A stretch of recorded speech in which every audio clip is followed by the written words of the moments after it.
भक्तिर्न कलो समर्पयितुमुन्नतोज्ज्वलरसा स्वभक्ति श्रिया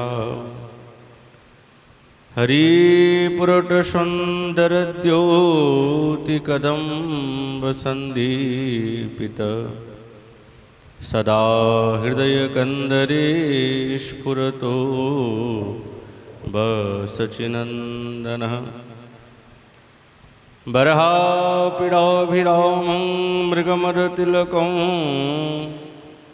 कुण्डलाक्रान्तगण्डं कञ्जाक्षं कम्बुकण्ठं स्मितशुभगमुखं स्वाधरे न्यस्तवेनु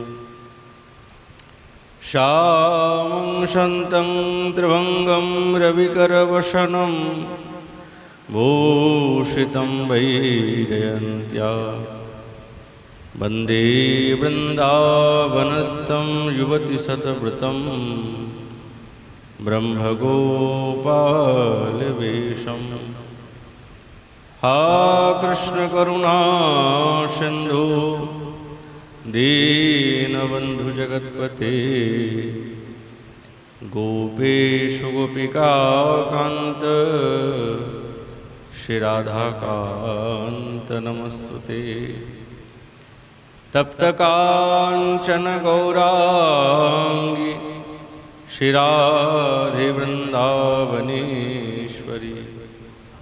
वृषभानुसुतेन देवी तं नमामि हरिप्रिये नारायणं नमस्कृत्य नरं चैव नरोत्तमं देवीं सरस्वतीं व्यासं ततो जयमुदीरये तुलसीकाननं यत्र यत्र पद्मवनानि च पुराणपठनं यत्र तत्र सन्निहितः हरिः जय रूप सनातन भट्ट रघुनाथ श्रीजीव गोपाल भट्टदास रघुनाथ এই ছয় গোসাইর করি চরণবন্দন যা হইতে বিঘ্ন নাশ অভীষ্টপুরম वंशाकल्पतरुभ्यश्च कृपा सिन्धुभैव च पतितानां पावनेभ्यो श्रीवैष्णवेभ्यो नमो नमः दुर्गमे प्रतिमेन्दस्य स्खलत्पादगतिर्मो स्वकृपाजष्ठिदानेन सन्तवलम्बनम्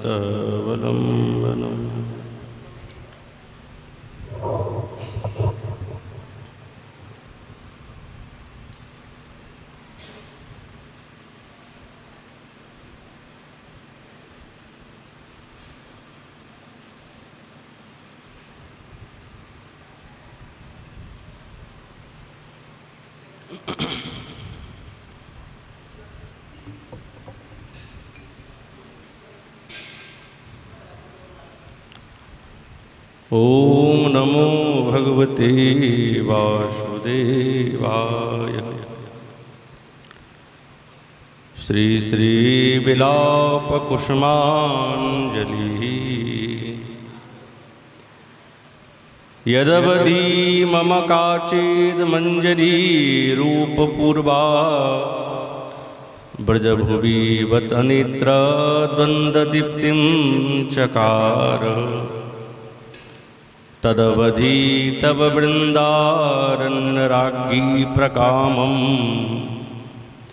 चरणकमललाक्षा सन्ददृक्षा ममाहु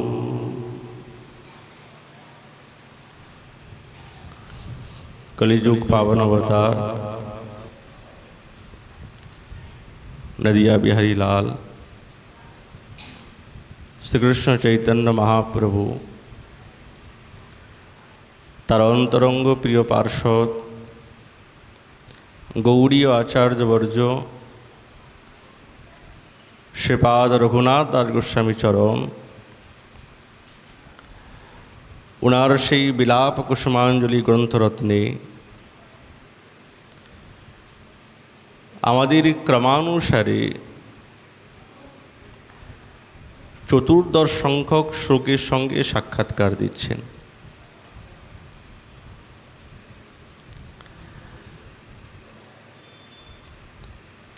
শ্রীপাদ তার দিব্য বিরহজনিত নিরন্তর বৃন্দাবনেশ্বরী শ্রীচরণে কামনা করেন দাস্যের। আজ যিনি তিনি প্রার্থনা করছেন সাক্ষাৎ রূপমঞ্জুরীর শ্রীচরণে প্রার্থনা করছেন, হে বৃন্দাবনেশ্বরী, যেদিন থেকে এই অনির্বচনীয় সেই রূপমঞ্জুরী তোমার পরিচর্যার বিষয়ে যখন শিক্ষা লাভ করলাম, সঙ্গে সঙ্গে আমার এই নেত্রদ্বন্দ্ব উন্মিলিত করে দিয়েছে। আগে তো কিছুই জানতাম না।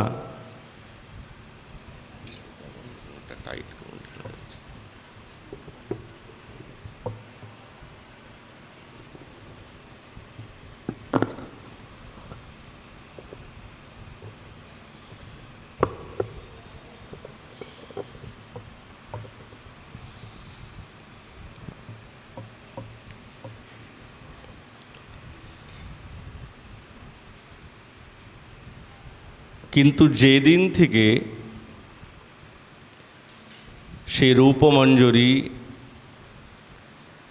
আমাকে তোমার সেবার বিষয়ে শিক্ষা লাভ করিয়েছেন, সেই দিন থেকে আমার এই দুইটি নয়ন খুলে গেছে। তাহলে কি এতদিন তিনি কিছুই জানতেন না? যেহেতু রূপমঞ্জুরী হচ্ছেন সমস্ত মঞ্জুরীগণের মধ্যে প্রধানা, ওনার আদেশ এবং ওনার কৃপা ছাড়া সাক্ষাৎ বৃন্দাবনেশ্বরীর সেবা লাভ করা খুবই কষ্টকর, হবে না।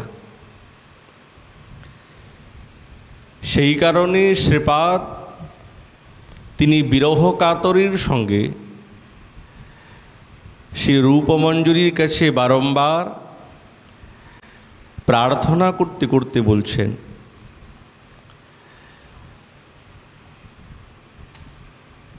যে আমার মনের মধ্যে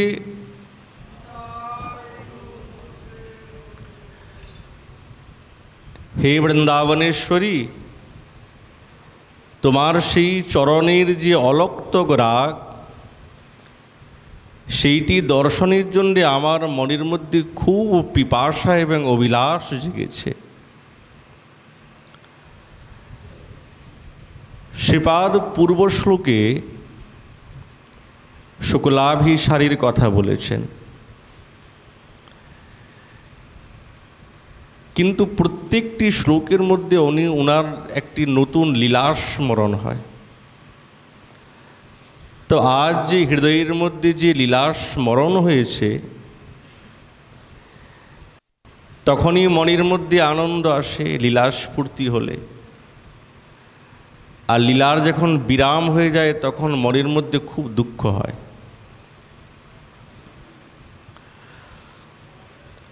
আস্বাদনে যতটা আনন্দ আছে, অভাবে ততটাই দুঃখ। মনে করুন রাধা গোবিন্দের লীলা স্বরূপটা দর্শন করছেন, আর দর্শন করতে করতে করতে করতে হঠাৎ যেন বিলুপ্ত হয়ে গেল। তো সঙ্গে সঙ্গে মনের মধ্যে যতটা তিনি আনন্দ পেয়েছিলেন, এখন অতটাই দুঃখ এসে গেছে। কেননা কিঙ্করীগণ হচ্ছেন সাক্ষাৎ সেবারসির দ্বারা গঠিত, সেবা ছাড়া কিছু জানেন না। আর রাধা কিঙ্করীগণ হচ্ছেন সাক্ষাৎ সেবারসের সাক্ষাৎ মূর্তিস্বরূপ। তো যারা সাক্ষাৎ সেবারসের মূর্তি, তো তারা তো সেবা ছাড়া তো আর কিছুই চায় না, সেবা চায়। সেবা না পেলে মনটা সবসময় ছটপট করে যে আমি কি সেবা করতে পারলাম না, আমার দ্বারা কি সেবা হলো না।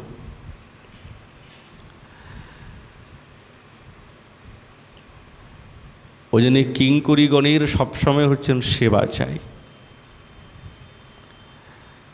সেবা প্রাপ্ত করলেই আনন্দ,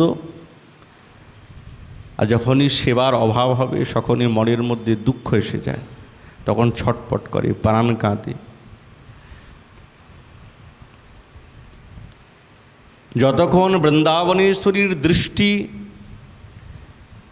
নিজের সেবিকার প্রতি পড়েছে, এইটি হচ্ছেন তাদের জীবনের সঞ্জীবিনী, যে সাক্ষাৎ ঠাকুরানীর দৃষ্টি আমার প্রতি পড়ুক। আর ঠাকুরানীর দৃষ্টি যদি আমার প্রতি না পড়ে তো বাঁচা তো বড় দায়, যেন দেহ আছে প্রাণ নাই।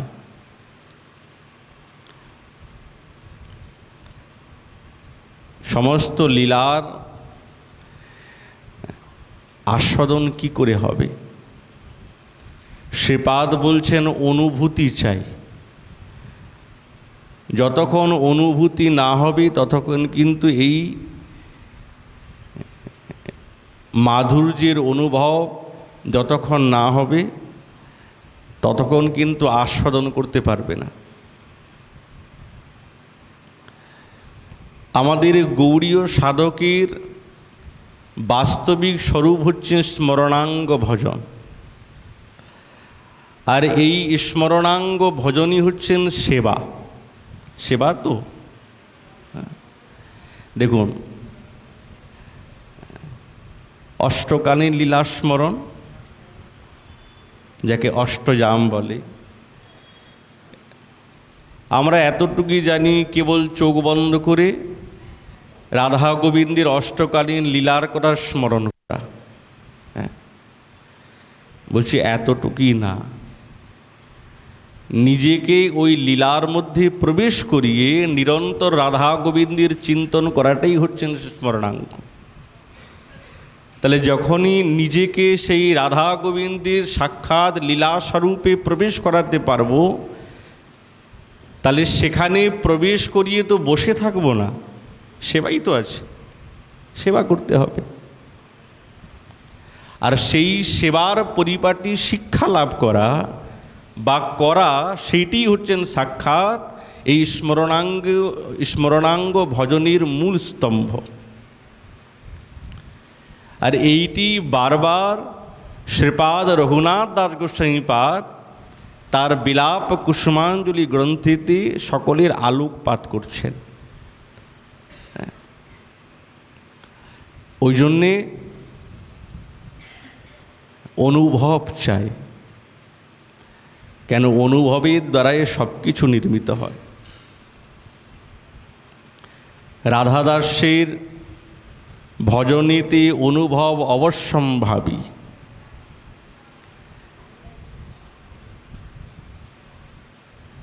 যখন বৃন্দাবনেশ্বরী বা দাসী যখন বৃন্দাবনেশ্বরীকে ডাকবেন, সেই ডাকটা যাতে ঠাকুরানী শুনতে পান। যদি তিনি নাই শুনতে পান তো এমন ডেকে কী লাভ? তখন বৃন্দাবনেশ্বরী তার পরম করুণ হৃদয়া, তার স্ফূর্তিতে যেন সাক্ষাৎ স্নেহ স্বরূপা, সেই স্বরে বৃন্দাবনেশ্বরীও নিজের দাসীকে ডাকবেন। দাসী যখন বৃন্দাবনেশ্বরীকে ডাকবেন তো বৃন্দাবনেশ্বরীও তো দাসীকে ডাকবেন।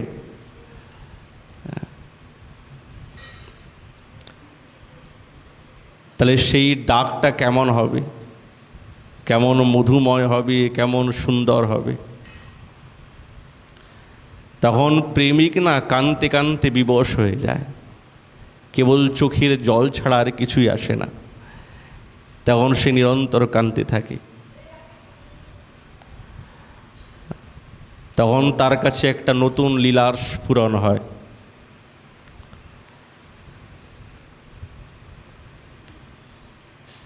এই লীলা স্ফূর্তি প্রাপ্ত হওয়া বা লীলার বিরাম প্রাপ্ত হওয়া, এইটি কিন্তু সাধকের নিরন্তর অবিচ্ছিন্নভাবে চলে, ধারাবাহিক ক্রমেতে চলছে। এরকম নয় যে স্ফূর্তিটা হলো তারপরে আর কিছুই হলো না, না, দুইটি নিরন্তর একসঙ্গে চলতে থাকে। ওই জন্যে আচার্যগণ বলছেন, যারা কিঙ্করী নিরন্তর বৃন্দাবন ঈশ্বরীকে খুঁজে বেড়ান, ডাকেন যে আমি তোমার দাসী, তুমি যদি আমাকে দেখা না দাও তা আমি কি করে থাকবো বলো। দাসী নিরন্তর অন্বেষণ করেন, হে ঠাকুরানী, তোমার সঙ্গ প্রাপ্ত করতে চাই, তুমি কোথায়, তুমি কোন কুঞ্জে আছো, কোনো ইঙ্গিত আমাকে দাও যাতে তোমাকে আমি অন্বেষণ করে তোমার সেবাতে আমি নিযুক্ত হতে পারি, কোনো একটা ইঙ্গিত দাও। কিঙ্করী নিরন্তর কাঁদতে থাকেন, দেখা দিয়া প্রাণ রাখো, মরিতেছি এই দেখো, করুণা কটাক্ষ কর দান, দোহে সহচরী সঙ্গে মদন মোহন ভঙ্গে, শ্রীকুণ্ডে কল্পতরু ছায়, আমারে করুণা করি দেখাইবে সে মাধুরী, তবে হয় জীবন উপায়। হে বৃন্দাবনেশ্বরী, তুমি যদি তোমার সেই মাধুরীময় লীলাকে দর্শন না করাও তাহলে তো আমার বাঁচা বড় দায় হয়ে যাবে, আমি তো বাঁচতে পারবো না।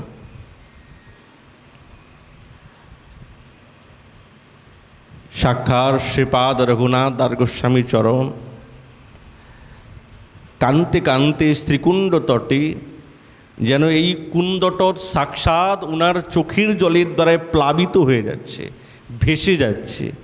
কুণ্ডের জলের দ্বারায় নয়, শ্রীপাদের প্রেমাশ্রুর দ্বারা এই কুণ্ড তট একবারে ডুবে যাচ্ছে।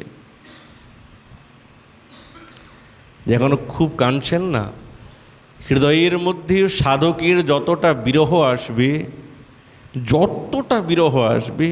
যত পারা যায়, কেননা বিরহ হচ্ছেন প্রেমের একমাত্র মূল স্তম্ভ। বিরহ ছাড়া তো প্রেমকে প্রকাশ করা যায় না।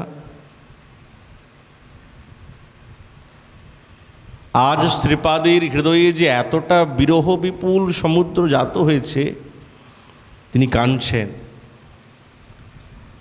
যখন খুব কাঁদছেন তো চোখের জল যখন খুব ভরে যায় না চোখে, তখন কিছু বোঝা যায় না যে সামনে কে দাঁড়িয়ে আছে, পাশে কে দাঁড়িয়ে আছে, কিছু বোঝা যায় না।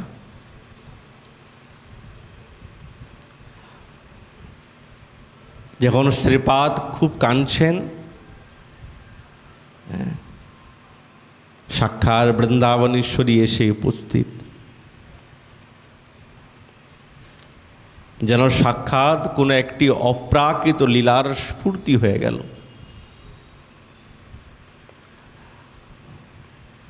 যেন বৃন্দাবনেশ্বরী ডাকছেন, তুলসী, ও তুলসী।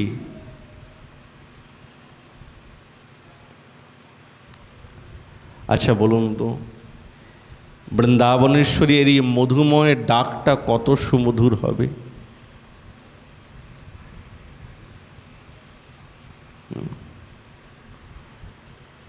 কিঙ্করীর হৃদয়টা ভরে গেল যখন বৃন্দাবনেশ্বরী তুলসী বলে সম্বোধন করলেন, ও তুলসী।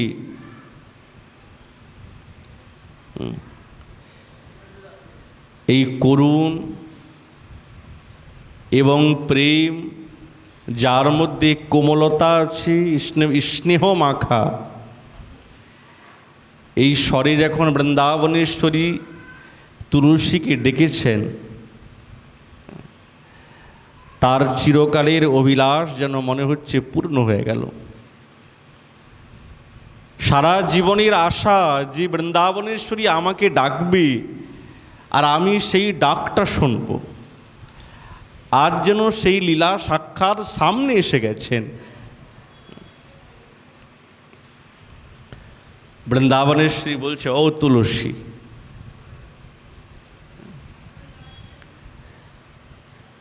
তুমি আমাকে একলা দেখতে চাও কেন? বারবার তো বৃন্দাবনেশ্বরীকে ডাকছেন, গোবিন্দের কথা তো বলেন নাই। হে বৃন্দাবনেশ্বরী, হে স্বামিনী, তো গোবিন্দকে তো ডাকছেন না। তো বৃন্দাবনেশ্বরী বলছেন, তুমি আমাকে একলা দেখতে চাও কেন? হ্যাঁ,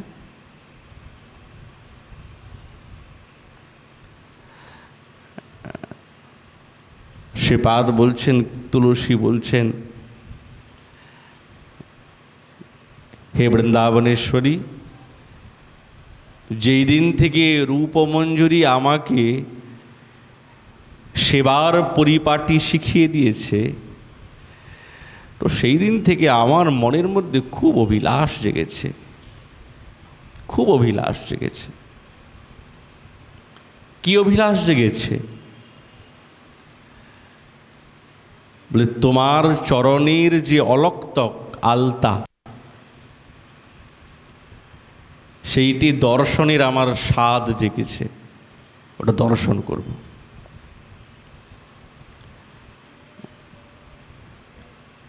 সেবারসের মূর্তি হচ্ছেন সাক্ষাৎ রূপমঞ্জরি, সেবারসের দ্বারাই গঠিত। সমস্ত রাধা কিঙ্করীগণের মধ্যে তিনি হচ্ছেন অভিনেত্রী। যেরকম সখীগণের মধ্যে অভিনেত্রী হচ্ছেন সাক্ষাৎ ললিতা, সেরকম সমস্ত কিঙ্করীগণের মধ্যে অভিনেত্রী হচ্ছেন সাক্ষাৎ রূপমঞ্জরি। ওই জন্যে তার নিকটে শিক্ষা না লাভ করলে বৃন্দাবনেশ্বরীর সেবাতে নিযুক্ত হওয়া অসম্ভব, সম্ভব না।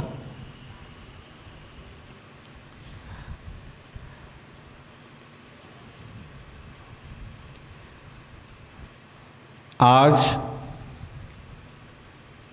তুলসীর প্রতি এমন সৌহার্দ্য প্রকাশ করেছেন রূপমঞ্জরি, সব শিখিয়ে দিয়েছেন। আর এই কথাটি সাক্ষাৎ শ্রীপাদ তিনি নিরন্তর বলেছেন, যার মধ্যে কোনো দ্বিধা নাই, যে রাধা গোবিন্দের সেবার যে পরিপাটি, কেমনভাবে সেবা করতে হয়, কেমনভাবে লক্ষ্য রাখতে হয়, এইটি উনি শিখেছেন রূপমঞ্জরির কাছে।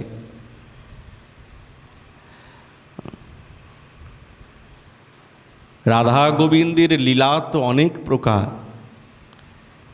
কিন্তু যেই লীলা সাক্ষাৎ রহস্যাত্মক,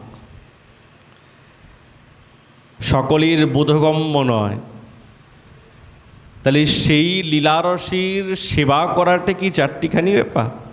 হ্যাঁ, ওটা তো সকলে সেবা করতে পারবে না, সকলে সেবা করতে পারবে না।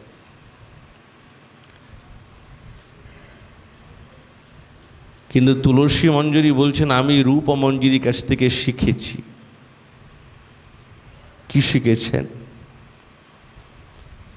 সমানং নির্বাহ্য স্মর সদসি সংগ্রাম মতুলম তদাজ্ঞাত স্থিত্বা মিলিততনু নিদ্রাম গতবতো তয়োর্युग्मं युक्त्या त्वरितमभिसङ्गस्य कुतुकात् कदाहं सेविष्ये सखी कुसुम पुंजव्यनभा।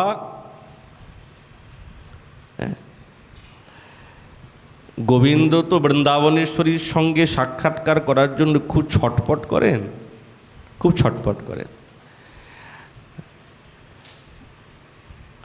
আর গোবিন্দ চাইলেই তো বৃন্দাবনেশ্বরীর সঙ্গে সাক্ষাৎকার করতে পারেন না, কেননা ব্রজের মধ্যে প্রচ্ছন্ন কামতার লীলা। যে লীলা হচ্ছে সাক্ষাৎ পরকীয়া লীলার শ্রেষ্ঠ, এই লীলা তো আর অন্যত্র কোথাও নেই। আচ্ছা, এই লীলার মধ্যে ভয় আছে, ভীতি আছে, লজ্জা আছে, সব কিছু আছে। এইগুলি না থাকলে এই ব্রজের পরকীয়া লীলার যথার্থ মাধুর্য এবং মধুরতা পুষ্ট হয় না। লজ্জা থাকা চাই, ভয় থাকা চাই, এইগুলো থাকবেই, না থাকলে হবে না। তো গোবিন্দ চাইলেই তো আর বৃন্দাবনেশ্বরীর সঙ্গে সাক্ষাৎকার করতে পারেন না, বা বৃন্দাবনেশ্বরী চাইলেও তো গোবিন্দের সঙ্গে সাক্ষাৎকার করা যায় না। কত কিছু করার পর তবে গিয়ে তিনি এক ঝলক সাক্ষাৎ গোবিন্দের সঙ্গে সাক্ষাৎকার করতে পারেন। কত ছলনা, কত বঞ্চনা, কত কিছু করে। তো আজ গোবিন্দ তিনি একটা গোপন রহস্যাত্মক পত্র লিখেছেন। পত্রের মধ্যে বেশি কিছু লেখা নেই, পত্রটা একবারেই রিক্ত। আচ্ছা, খালি পাতাতে কিছুই নাই, লেখা নাই, কি করে বোঝা যাবে এই পত্রটা কিসের জন্য? তো গোবিন্দ পত্র লিখেছেন, তার মধ্যে কিছু লেখা নাই। যখন এই পত্র তুলসীর কাছে পৌঁছালো, এমনি কি রাধা দাসের পরিপাটিতে তিনি কিঙ্করি? যেই পাতাতে কিছুই লেখা নাই, রিক্ত পত্র, সেই রিক্ত পত্র দেখেই বুঝে ফেলেছেন কি হতে হবে, কোথায় যেতে হবে। সাক্ষাৎ রাধা ঠাকুরানীও বুঝতে পারেন নাই, তিনি তবেই তো তুলসীকে দিলেন, তুলসী এই নাও তো, দেখো কি পত্র, খালি সম্বোধন আছে, আর কিচ্ছু লেখা নেই। তুলসী মঞ্জরী এই পত্র দেখে বুঝে ফেললেন, হ্যাঁ স্বামিনী চলো, তোমাকে নিয়ে চলি। কোথায় না, সাক্ষাৎ গিরি গোবর্ধনীর গৌহরেতে, কন্দরেতে। সেখানেই সাক্ষাৎ গোবিন্দ তোমার জন্য প্রতীক্ষা করছে। গোবিন্দ তো সখাগণের সঙ্গে ক্রীড়া করতে করতে, গোচারণ করতে করতে ছিলেন, তো সঙ্গে সঙ্গে সখাগণকে বলছে, শোনো, আমার না খুব গ্রীষ্ম, তো একটু গরম লেগেছে, একটু শীতল করি শরীরটা। তো ওরা বলছে আচ্ছা ঠিক আছে। এই ছলে বলেতে তিনি গিরিকন্দরের মধ্যে প্রবেশ করেছেন। আর সাক্ষাৎ তুলসী মঞ্জরী তিনি বৃন্দাবনেশ্বরীকে সেই গোবর্ধনের গিরিকন্দরে নিয়ে উপস্থিত হলেন। গোবিন্দ যখন বৃন্দাবনেশ্বরীকে দর্শন করলেন না, আত্মহারা, যেন মনে হচ্ছে কত কাল এই রূপামৃত তিনি দর্শন করেন নাই, পিপাসু ছিলেন। আজ যখন বৃন্দাবনেশ্বরীর অঙ্গবদনের দর্শন তিনি করলেন, একবারে অভিভূত হয়ে গেলেন। আর হবেন তো, এই স্বরূপ কি আর কোথাও পাওয়া যায়? বেশ বনাওনি কেশের সাজনী, কেনা সে তিলক দিল। কে তিলক বানিয়েছে এত সুন্দর? নয়ান কোণের বাণ বরিক্ষণে, অঙ্গ জর জর ভেল। সই বড় বিনোদী আসে, অধর মিলনী মন্দ হাসিখানি মরমে লাগিয়াছে। রসের ভরে অঙ্গ না ধরে, চলিতে না চলে পা। শিরিষ কুসুম অধিক কোমল কানড় কুসুম গা, অরূপ লাবণ্যে কে ধরু পরাণ ওনা মনোহর ছান্দে। দাস কহে বিনি পরিচয়ে দেখিয়া কেনাবা কান্দে। আজ বৃন্দাবনেশ্বরী রূপামৃত দর্শন করে গোবিন্দ একবারে আত্মহারা হয়ে গেছেন। সত্যি তো, যার রূপের সঙ্গে কোনো তুলনা নাই। আচ্ছা, আত্মহারা কি কেবল গোবিন্দ হয়েছেন? বৃন্দাবনেশ্বরীও তো পাশেই দাঁড়িয়ে আছেন, তো উনার কি অবস্থা? বলছে উভয়কে দেখে দর্শন করে উভয়ের মনের মধ্যে সাক্ষাৎ বিপুল প্রেমের পারাবার জেগেছে, তরঙ্গ উথল পাথল করছে। বৃন্দাবনেশ্বরীও দেখছেন, শিরে শিখি পঙ্খ সঙ্গী নব মালতী, মধুকর তহি কত রঙ্গে, মনমথ মাথ। যেরকম বৃন্দাবনেশ্বরী সেরকম সাক্ষাৎ গোবিন্দ। মনমথ মাথ হাত দেই কান্দত হেরইতে ভাঙ্গ বিভঙ্গে, সজনী কিঙ্করীর সঙ্গে আলাপ করছেন। অপরূপ নিরমল ধাতা, ইনি কেউ সাধারণ নয়, সাক্ষাৎ কোন বিধাতা সৃষ্টি করেছে কে জানি। বয়স কিশোর ওর নাহি লাবণী, দরসে পরশে সুখদাতা। যতবার দেখবে ততবার সুখের ভাব জাগবে, কষ্ট হয় না, দুঃখ হয় না। আজ বৃন্দাবনেশ্বরী যখনই গোবিন্দের দিকে দৃষ্টিপাত করছেন, তিনি এই নয়ন চষকে শ্যামসুন্দরীর দিব্য রূপামৃত রূপী রসকে নিরন্তর পান করছেন। আর যেটি সুখদাতা, বেশ বিলাস সরস মধুরধ্বনি কত আদর দিঠি বঙ্কে, চন্দন চন্দ কলাকুল কৌশল তো নহ শশী অকলঙ্কে।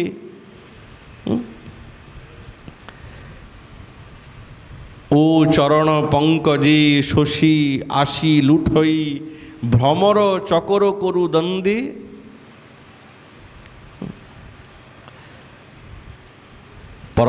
পরস্পর দেখে একবারে উন্মত্ত হয়ে গেছেন। আর যখন উন্মত্ত হয়ে গেছেন না, আর থাকতে পারছেন না, এখন ছটফট করছেন। সত্যি তো, এই রকম রূপ তো কোনো দিন দেখি নাই।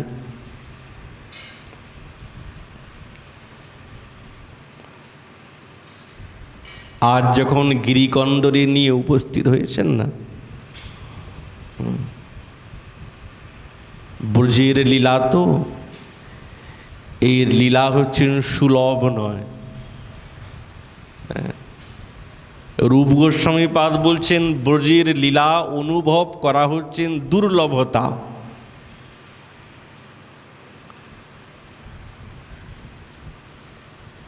সকলের হৃদয়ের মধ্যে প্রবেশ করবে? করবে না, দুর্লভতা।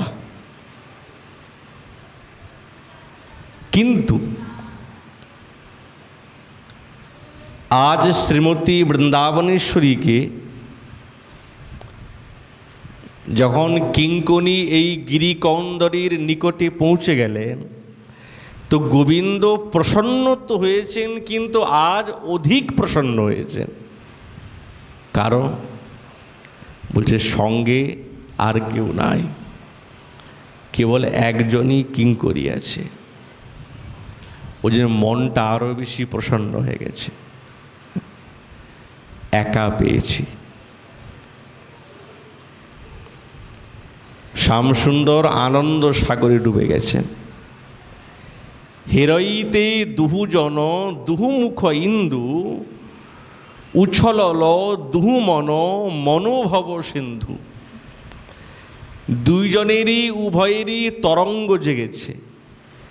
দুহু দুহু পরিরম্ভনে দুহু তনু এক, শ্যামর গৌরী কিরণ শহরেক, দুহু দুহু জীবন মিলল এক ঠাম, আনন্দ সাগরে হরল সয়াম, দুহু প্রেম পুরল দুহু মনসাদ, হেরি যদুনন্দন ভেল উন্মাদ। গোবিন্দ হচ্ছেন অনুকূল নায়ক, ওই জন্যে উৎকণ্ঠাও খুব তীব্র। আজ প্রিয়াজিকে পেয়ে এই আনন্দ সিন্ধুতে ভাসতে আরম্ভ করেছেন। কেন? তিনি যে যার কথা এতক্ষণ চিন্তা করছিলেন, এতক্ষণ ধ্যান করছিলেন, সেই ধ্যানের বস্তু সাক্ষাৎ সামনে বসে বসে চিন্তা করছিলেন বৃন্দাবনেশ্বরীর সঙ্গে। পত্রটা পাঠালাম, কিন্তু এই পত্র কাজ হবে তো? খুব চিন্তা করছেন। এ তো স্বাভাবিক, এই জগতেরও বিষয়ে।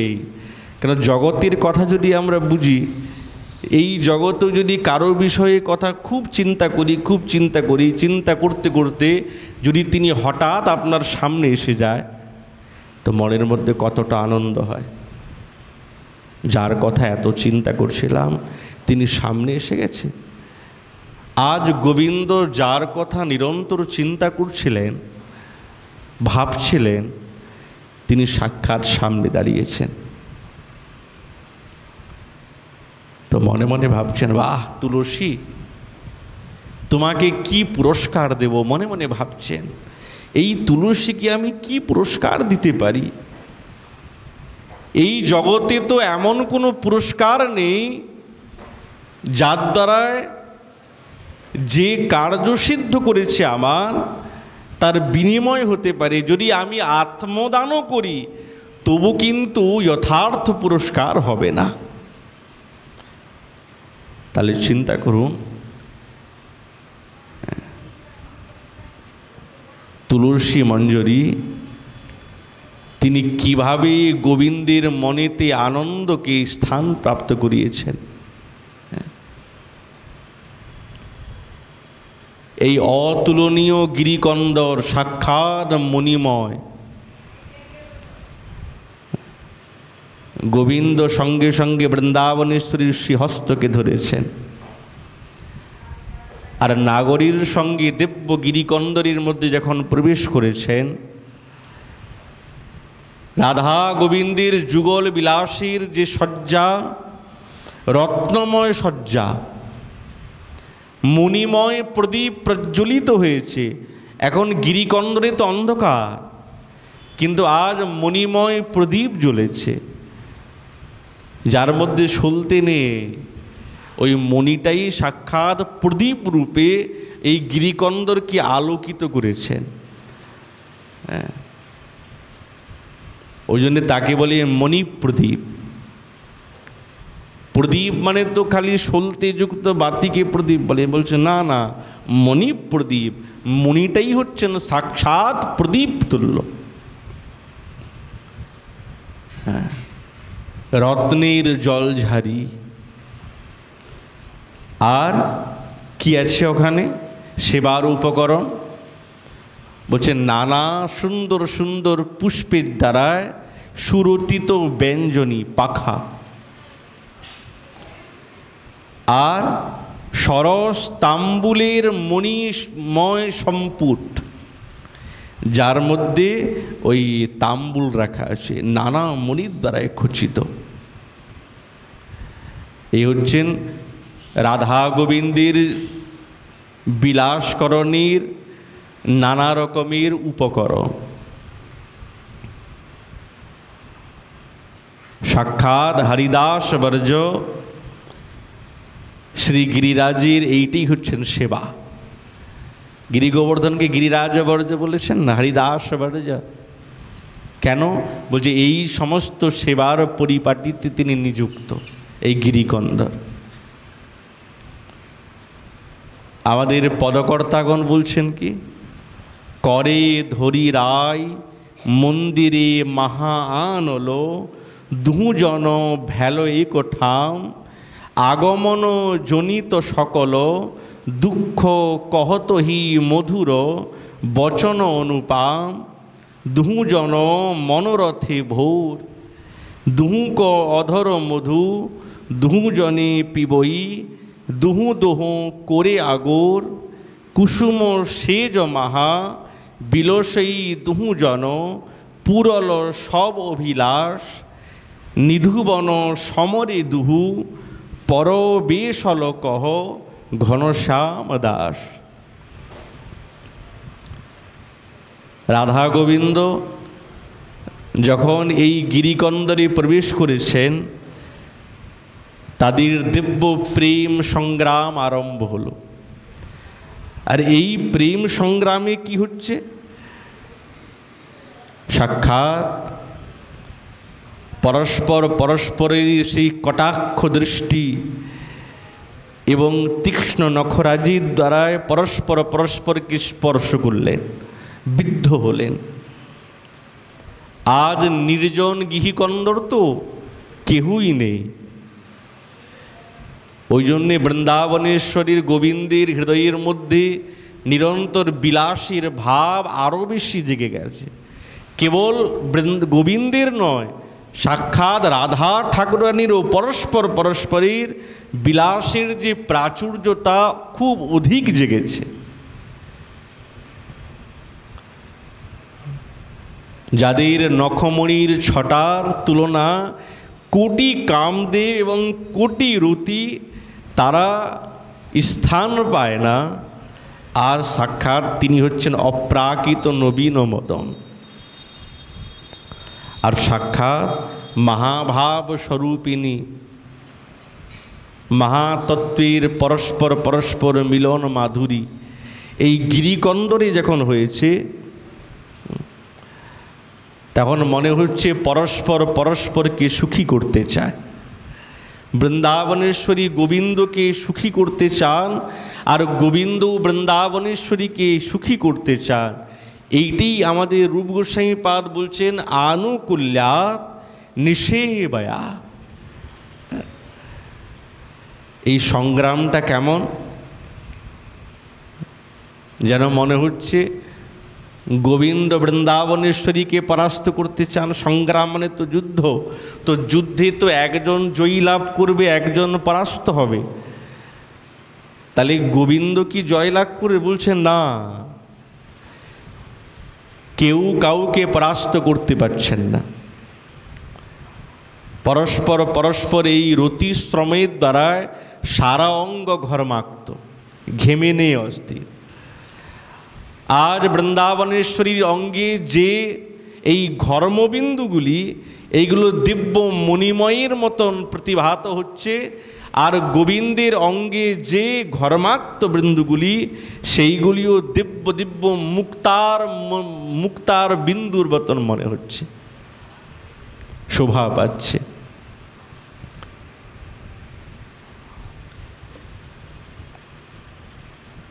তুলসী মঞ্জরী তিনি কোথায় আছেন? তিনি কোথায় আছেন? যুগলের বিলাসের এই যে স্বরূপ, তিনি এই গিরি মধ্যে, গুহা মধ্যে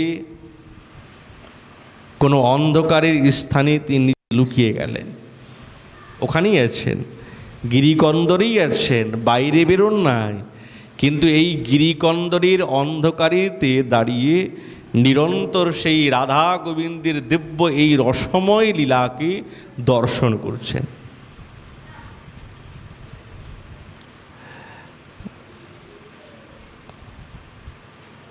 এই লীলা কিন্তু আর কেউ দর্শন করতে পারেন না, আর কারোর পক্ষে সম্ভব না।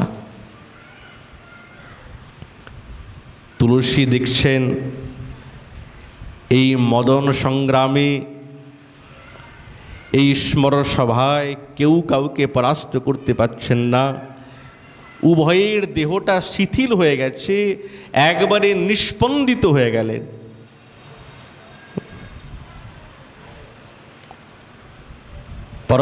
পরস্পর শ্রীঅঙ্গ নিবিড়ভাবে সম্মিলিত যখন হলো, তখন ঘন ঘন দীর্ঘ নিঃশ্বাস বৃন্দাবনেশ্বরীর এবং সাক্ষাৎ গোবিন্দের। অঙ্গটা ঘেমে গেছেন তো, নয়নটা নিমিলিত হয়ে আছে দুইজনের। সঙ্গে সঙ্গে বলছে, হ্যাঁ এবার সেবার দরকার। এতক্ষণ কিন্তু লুকিয়ে আছেন, সামনে আসেন নাই। কেন? এই সেবার অবসর কেবলমাত্র কিঙ্করী ছাড়া আর কেউ বুঝতে পারে না। আর কারোর পক্ষে সম্ভব নয় যে হ্যাঁ এখনই সেবার দরকার। সঙ্গে সঙ্গে মন্দ মন্দ গতিতে পৌঁছে গেলেন নিকটে। হাতে কি নিলেন? ব্যজন নিলেন। ব্যজন কিসের ব্যজন? ময়ূর পাখা? না না, ময়ূর পাখা নয়। সুন্দর সুন্দর পুষ্পের দ্বারায় রচিত এই ব্যজনী, ফুলের ব্যজনী। আচ্ছা চিন্তা করুন, ফুলের ব্যজনী কেমন হবে? প্রেম রাজ্যের কথা, আর সেখানে যা কিছু সেবার উপকরণ আছে সেইটিও কিন্তু সাক্ষাৎ সম্পূর্ণ মধুময়, অন্য কিছু না। আজ তুলসী মঞ্জুরি যে ব্যজনীটি নিয়েছেন তিনি হচ্ছেন পুষ্পের দ্বারা রচিত ব্যজনী।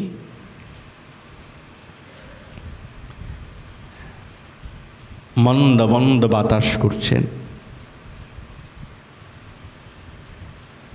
সেবা বললেই তো হয় না, সেবার উপকরণ করলেও তো সেবা করা যায় না, সেবার পরিপাটিটাও জানতে হয়। তুলসী মঞ্জুরি জানেন কোথায় দাঁড়িয়ে ব্যজনী এই বাতাস করতে হবে আমাকে। কোথায় দাঁড়িয়েছেন? যেখানে বৃন্দাবনেশ্বরী পুষ্পসজ্জাতে বসেছেন, আর একদিকে বসেছেন সাক্ষাৎ শ্যামসুন্দর, তো পিছনে দাঁড়িয়েছেন। আর পিছনে দাঁড়িয়ে মন্দ মন্দ বাতাস করছেন। আর এমনভাবে বাতাস করছেন বৃন্দাবনেশ্বরী এবং গোবিন্দ কিন্তু বুঝতেই পারছেন না যে এখানে কোনো কিঙ্করী আছে। কেন? যদি বুঝতে পেরে যায় তাহলে যে আস্বাদনের যদি বিঘাত ঘটে, ওই জন্য এমনভাবে দাঁড়িয়েছেন এবং এমনভাবে বাতাস করছেন স্বামিনীজি এবং শ্যামসুন্দর, তিনি দুজনেই কেউই বুঝতে পারছেন না। এই মন্দ মন্দ সেই পুষ্পের ব্যজনীর দ্বারায় যখন বাতাস করছেন, তো সেই পুষ্পের গন্ধটাও তাদের নাসিকারন্ধ্রে যখন প্রবেশ করলো, আরও আনন্দে মত্ত হয়ে গেলেন। কেবল তাই নয়, এই বাতাসটি এমনভাবে করছেন যে বৃন্দাবনেশ্বরীর অঙ্গগন্ধ সাক্ষাৎ গোবিন্দের নাসিকাতে প্রবেশ করছে, আর গোবিন্দের অঙ্গগন্ধ সাক্ষাৎ বৃন্দাবনেশ্বরীর নাসিকাতে প্রবেশ করছে। তাহলে দুজনেই দুজনকে নিজের অঙ্গগন্ধের দ্বারায় আরও বেশি উন্মাদিত করে তুললেন।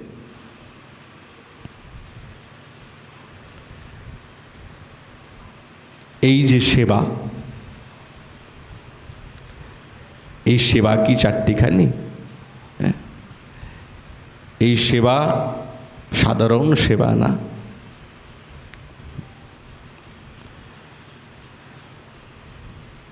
আমরা গৌড়ীয়, তো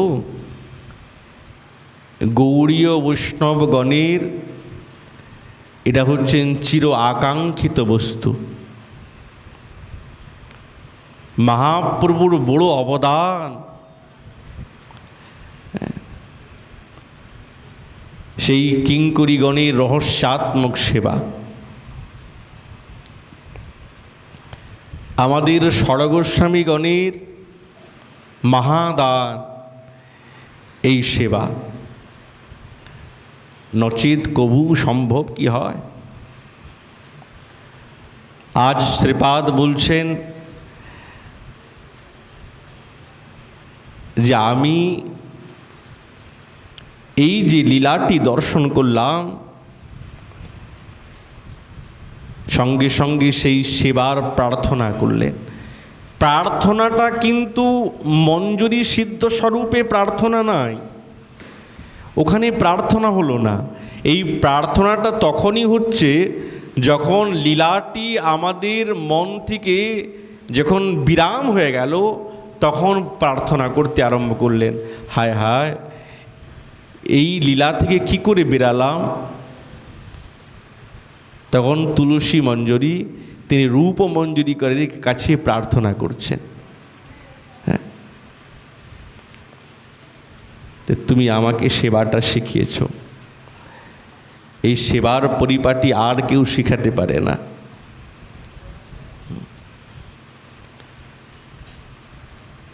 সেই কুসুম মাল্য, কুমকুম, মধু, তাম্বল বিটিকা রচনা, রাধা গোবিন্দের এই যে নানা জাতীয় সেবার উপকরণ, এই উপকরণ বস্তুগুলিকে নিয়ে তাদের সেবাতে তাদের নিকটে উপস্থিত কবে হতে পারব? কবে হবে?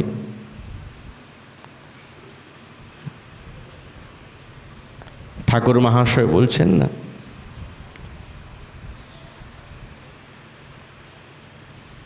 যারা নিত্য সিদ্ধা কিঙ্করীগণ তারা তো নিরন্তর সেবাতে রত, কিন্তু যারা সাধন সিদ্ধা, আমরা সাধন সিদ্ধা কিঙ্করী, সাধন করে গুরুদেবের দ্বারা প্রদত্ত ওই স্বরূপটাকে সিদ্ধ করতে হবে। সাধন সিদ্ধির হৃদয়ের মধ্যে কি আকাঙ্ক্ষা থাকবে? যুগল বিলাসের সেবার পরিপাটিতে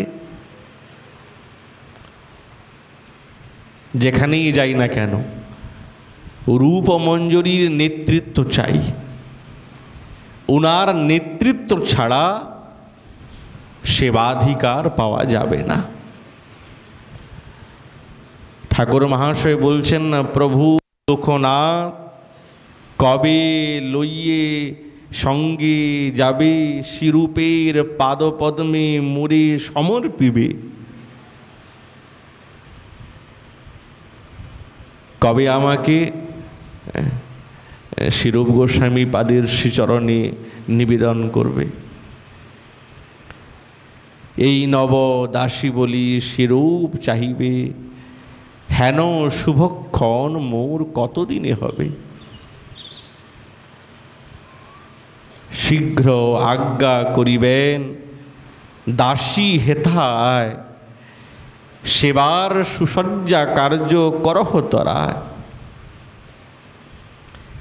আনন্দিত হইয়া হিয়া তার আজ্ঞা বলে, পবিত্র মনেতে কার্য করিব তৎকালে। সেবার সামগ্রী রত্ন থালাতে করিয়া, সুবাসিত বাড়ি স্বর্ণ ঝাড়িতে পুরিয়া, দুহার সম্মুখে লয়ে দিব শীঘ্র গতি, নরোত্তমের দশা কবে হইবে এমতি।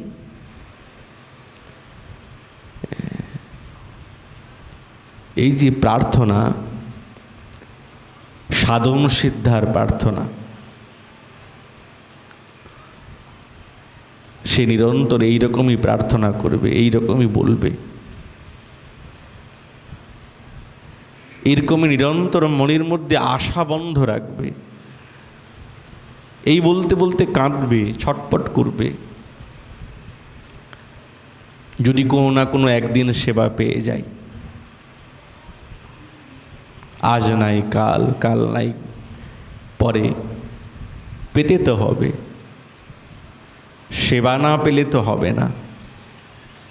শিরূপ পশ্চাতে আমি রহিব ভীত হইয়া, দোহে পুনঃ কহিবেন আমা পানি চাইয়া।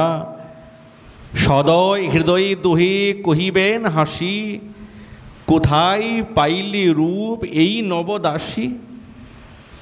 শিরূপ মঞ্জুরি তবে দোহ বাক্য শুনি, মঞ্জুলালি দিল মোরে এই দাসী আনি। অতি নম্র চিত্ত আমি ইহারে জানিল, সেবা কার্য দিয়া তবে হেথায় রাখিল। হেন তত্ত্ব দোহাকার সাক্ষাতে কহিয়া, নরোত্তমে সেবায় দিবে নিযুক্ত করিয়া। এইভাবেতে যুগল সেবাতে নিযুক্ত হতে হবে।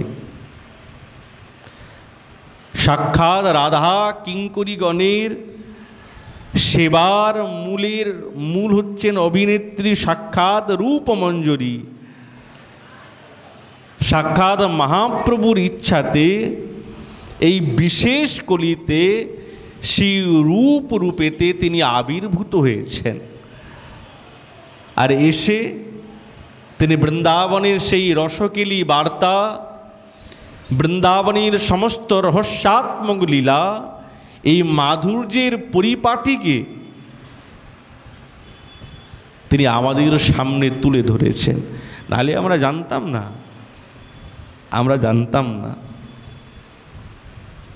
আমরা বুঝতে পারতাম না। নিজের সিদ্ধান্ত, নিজের বাস্তবিক রহস্য গবেষণার দ্বারায় তিনি এই যুগল সেবার পরিপাটি একভাবে সরল সহজভাবে আমাদেরকে দিয়ে দিয়েছেন। সেটাকে ভাবতে হবে, জানতে হবে, প্রার্থনা করতে হবে, তবেই তো সম্ভব হবে।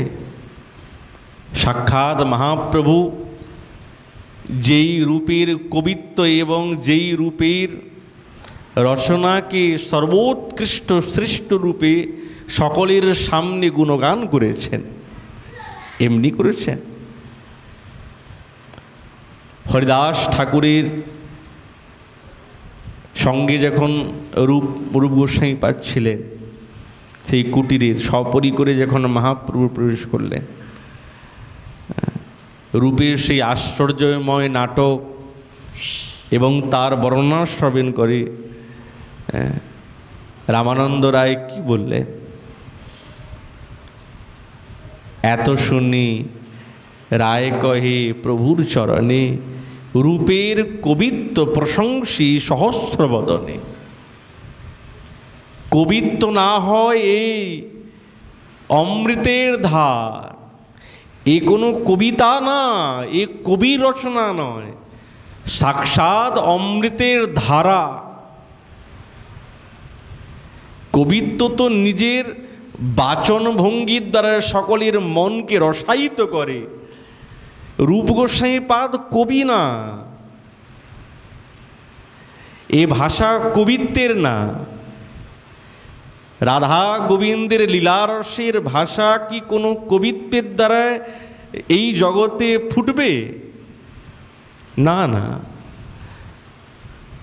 রামানন্দ রায় বলেই দিলেন, এ কবিত্ব না প্রভু, সাক্ষাৎ অমৃতের ধার। নাটক লক্ষণ সব এইগুলো সিদ্ধান্তের সার, নাটক না প্রভু, এ তো সাক্ষাৎ সিদ্ধান্তের সার বস্তু। প্রেম পরিপাটি এই অদ্ভুত বর্ণন শুনি চিত্ত কর্ণের হয় আনন্দ ঘূর্ণন। কিন্তু প্রভু, তোমার শক্তি ছাড়া কিছুতেই সম্ভব নয়। তোমার শক্তি বিনু জীবে নহে এই বাণী, তুমি শক্তি দিয়া করাও হেন অনু। তাহলে মহাপ্রভুর ইচ্ছাতে সাক্ষাৎ রূপমঞ্জরী। আমরা যদি আরও বেশি ভিতরে প্রবেশ করি, যে সাক্ষাৎ বৃন্দাবনেশ্বরীর ইচ্ছাতে এই রূপমঞ্জরী তিনি রূপ গোস্বামী রূপেতে উপস্থিত হয়েছেন। কেন? মহাপ্রভু সাক্ষাৎ রাধাভাব অঙ্গীকার করে তো অবতীর্ণ হয়েছেন।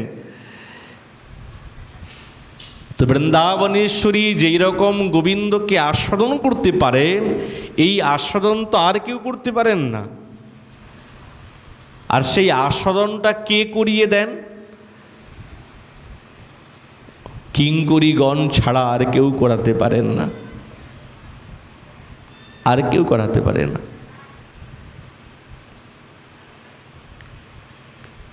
ওই জন্যে আজ তুলসী মঞ্জুরি বলছেন, আমি না রূপ মঞ্জুরির কাছ থেকে সেবা শিখেছি, সমস্ত সেবার পরিপাটি শিখেছি। ওই জন্যে আমার এই নেত্রদণ্ডটা খুলে গেছে। তাহলে নেত্রদণ্ড খুলে গেলে কি হবে?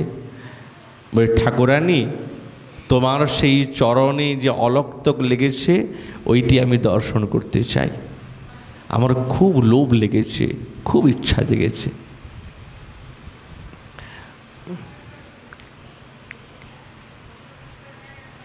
তো কেমন অলক্তক তুমি দেখতে চাও? ওই জন্য বলছেন সং দিদৃক্ষা, কেবল দিদৃক্ষা বললেন না, সম্যক দিদৃক্ষা। আমার সম্যক দর্শনের আকাঙ্ক্ষা জেগেছে, সম্যক।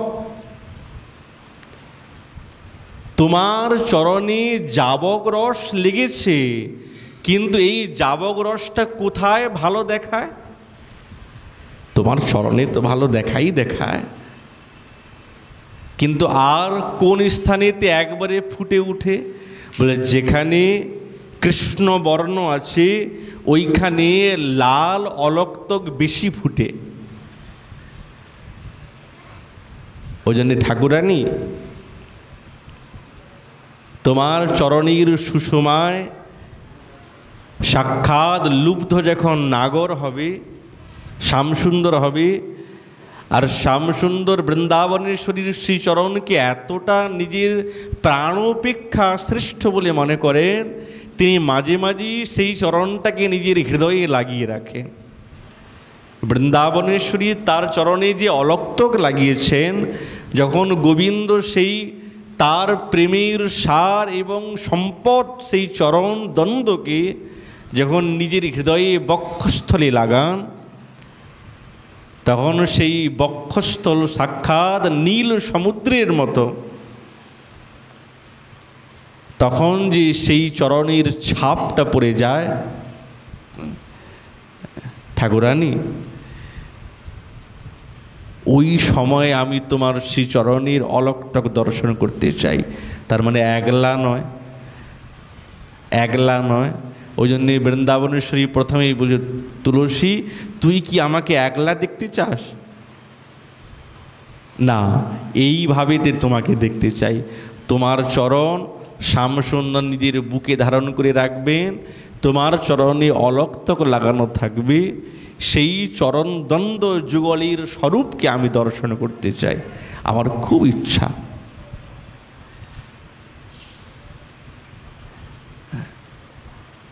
আর তো কিছু চাই না। যখন লীলার এইরকম স্মরণ হয়, স্ফূর্তি ঘটে, তখন কেবল আনন্দই আনন্দ জাগে। লীলা যখন বিরাম হয়ে যায়, তখন শ্রীপাদ ছটপট করেন, কাঁদেন, বলেন আর কবে সেবা করতে পারবো, আর কবে পারবো। ওই জন্যে শ্রীপাদ তিনি সেই রূপ মঞ্জুরির কাছে বারংবার প্রার্থনা করছেন, তুমি আমাকে সুযোগটা করে দিয়েছ, তুমি যদি সুযোগ না করাতে তাহলে আমি এই লীলা যুগল লীলাতে প্রবেশ কি করে করতাম, কি করে সেবা করতাম। যেন মনে হয় আজ তুলসী মঞ্জুরি ইনারা তো নিত্য সিদ্ধা কিঙ্করী, সাধন সিদ্ধা কিঙ্করীকে শিখিয়ে দিচ্ছেন, এক একদিন হাতে ধরিয়ে ধরিয়ে শিখিয়ে দিচ্ছেন, এইভাবে সেবা করতে, এইভাবে করতে হয়। ঠাকুর মহাশয় বলছেন না, অরুণ কমল দলে সেজ বিছাওব, আহা বৈশাব কিশোর কিশোরী, অলকাবৃত মুখ পঙ্কজ মনোহর, মরকত শ্যাম হেম গৌরী প্রাণেশ্বরী, কবে মোর হবে কৃপা দিঠি, আজ্ঞায় আনিব কবি চম্পক কুসুম বর, শুনুব বচন আধ মিঠি, মৃগমদ তিলক সুসিন্দুর বনাওব, লেপন চন্দন গন্ধে গাঁথিয়া মালতী ফুল, হার পরিয়াব ধাওব মধুকর বৃন্দে, ললিতা কবে মোরে বিজন দেব, বীজব মারুত মন্দে। এক একটা ভাষা না